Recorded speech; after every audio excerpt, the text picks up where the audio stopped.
خۆشەویستان، هەمومان لە زەمانێکا دەژین، لە بارودۆخێکدا دەژین کە کاروبارەکانمان ڕەنگ بێ وەکو پێویست نەڕۆن. بە تایبەتی لەم بارودۆخەی ئێستادا کە ژیانی زۆرێک لە مرۆڤەکان تووشی ناڕەحەتی گەورە بووە و ژیان بەگشتی لە هەموو زەمان و زەمینێکە بەپێی ئەو خواست و ویستە نییە کە مرۆڤ خۆی دەیەوێ. مرۆڤ لە ناخی خۆشیدا کائینێکی زەعیفە. خوای پەروەردگار لە قورئانە ئاوا وەسفی ئینسان دەکەوە، دەفەرمێ وەخولیق الئینسان ضەعیفە. ئینسان لاوازە، خۆڕانەگرە، زۆر جار پەلەی زۆر دەکا، خولیای زۆری هەیە و کەمی دەبینێ. لەبەرەوەی کە ئینسانە، ئەم ئینسانە پێویستی بە پشت و پەنایەکی گەورە هەیە.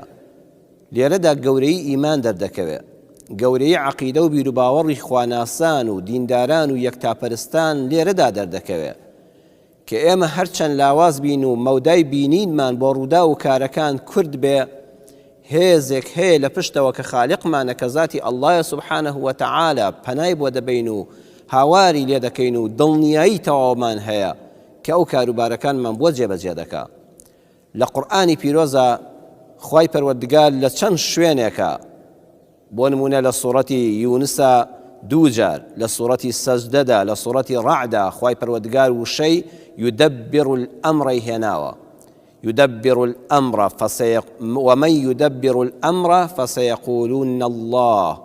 خوای پەروەردگار دەفەرمێ کاتێک کە لە خەڵکانێکی ڕواعی فراوان، ڕۆشنبیر، تێگەیشتوو، زانا، دانا، عاقڵمەند بپرسی باشە کێ هەیە سەرجەم کاروباری دروستکراوانی خوا لە ئاسمان و زەویدا ڕێک بخا؟ بە بێگومان هەموو ئینسانێکی عاقڵمەند دەڵێ الله سبحانه وتعالى.